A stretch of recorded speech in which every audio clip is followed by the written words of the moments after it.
کچھ اندازہ بھی ہے کہ ہماری ماں نے ہم کو کیسے پالا ہے؟ ہمیں ہوش بھی نہیں تھا جب میں اور آپ اپنی ماں کے پیٹ میں تھے. ہماری ماں نے ہمیں پیٹ میں رکھ کے پالا. آپ تصور کر کے دیکھیں, ایک آدمی کو اس کے ہاتھ میں وزندار پتھر دے دیا جائے اور اس آدمی سے کہا جائے کہ اس وزندار پتھر کو لے کر کھڑے رہو, کتنی دیر تک کھڑا رہے گا وہ؟ 1 گھنٹہ, 10 گھنٹے, 12 گھنٹے, 1 دن؟ اللہ اکبر. تمہاری ماں نے, میری ماں نے, آپ کی ماں نے, ہم سب کی ماں نے ہمیں اپنے پیٹ میں رکھا. ہمارا وزن برداشت کیا تو 9 مہینوں تک برداشت کیا. اللہ اکبر. 9 مہینوں تک ہماری ماں نے ہمیں پیٹ میں رکھ کر ہمارے وزن کو برداشت کیا. اتنا ہی نہیں, جب وہ دوران حمل سے تھی ہماری ماں, اس کے سامنے بہت اچھی اچھی غذائیں آئی ہوں گی, اس نے اپنی خواہشات کی غذائیں کھانا چھوڑ دیا محض اپنے بچے کی سیفٹی کے لیے, اپنے بچے کی صحت کے لیے اس نے اپنے لذتوں کے کھانوں کو چھوڑ دیا. اور جب بچے کی پیدائش ہو گئی, یہی وہ ماں ہیں جس نے بڑی شدت اور تکلیف کے ساتھ جب بچوں کو پالا, پیدا ہوئے 2 سال تک نہ جانے کتنا دودھ ایک ماں نے اپنے بچے کو پلا دیا. بشکل دودھ ماں نے خون اپنے بچے کو پلایا تھا. 2 سال تک آپ اپنی ماں کا دودھ پیتے رہے. اور یہی وہ ماں, جب ہم ان کی ماں کے پیٹ میں تھے, جب ڈیلیوری کا وقت تھا, جب ماں ایک بچے کو جنم دیتی ہے, کیا شدت تکلیف کا مرحلہ ہے وہ. جس طرح پانی کو لیٹر میں اور کپڑوں کو میٹر میں ناپا جاتا ہے, اسی طرح انسان کے درد کو ناپنے کا ایک آلہ ہوتا ہے جسے ڈائل کہا جاتا ہے. اطباء کہتے ہیں کہ انسان کے درد کو برداشت کرنے کی کیپیسٹی 40 to 45% ہوا کرتی ہے. انسان 40 to 45% اپنے جسمانی درد کو برداشت کرنے کی صلاحیت رکھتا ہے, اس سے زیادہ نہیں کر سکتا. لیکن اطباء کہتے ہیں جب ایک ماں اپنے اولاد کو جنم دیتی ہے, اللہ کی قسم یہ درد 40 to 45 ڈگری سے سٹارٹ ہو کر کے 80 to 90 ڈگری تک چلا جاتا ہے. اتنی تکلیفوں کے بعد ایک ماں اپنی اولاد کو جنم دیتی ہے. ان ماں سے دعائیں لینے کے بجائے آج یہی اولاد اپنی ماں کے سامنے کھڑے ہو کر ماں کو جواب دیتی ہے, ماں کو گالیاں دیتی ہے, ماں کے ساتھ برا سلوک کرتی ہے, اس سے بدتمیزی سے پیش آتی ہے. تصور بھی کیا کبھی تمہاری ماں نے کتنی تکلیف سے تم کو پالا تھا؟ ذرا ماں باپ کا خیال کرو تم. اللہ راضی ہو جاتا ہے ان ماں باپ کے راضی ہو جانے سے, اور اللہ خفا ہو جاتا ہے تمہارے ماں باپ کے ناراض ہو جانے سے.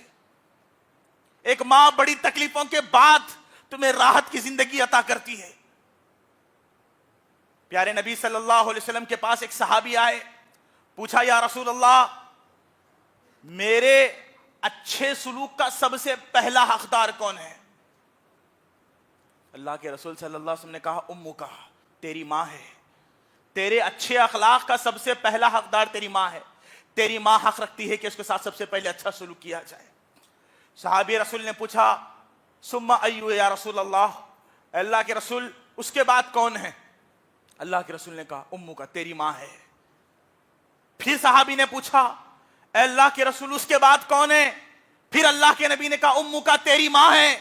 صحابی رسول نے 4تھی مرتبہ پوچھا اللہ کے رسول اس کے بعد کون ہے؟ صلی اللہ علیہ وسلم نے فرمایا ابو کا, تیرا باپ ہے. 3 مرتبہ اس صحابی نے سوال کیا اے اللہ کے رسول میری نیکیوں کا, میرے اچھے اخلاق کا سب سے پہلا حقدار کون ہے؟ کہا تمہاری ماں ہے. دوسری مرتبہ پوچھا تمہاری ماں ہے. تیسری مرتبہ پوچھا تمہاری ماں ہے.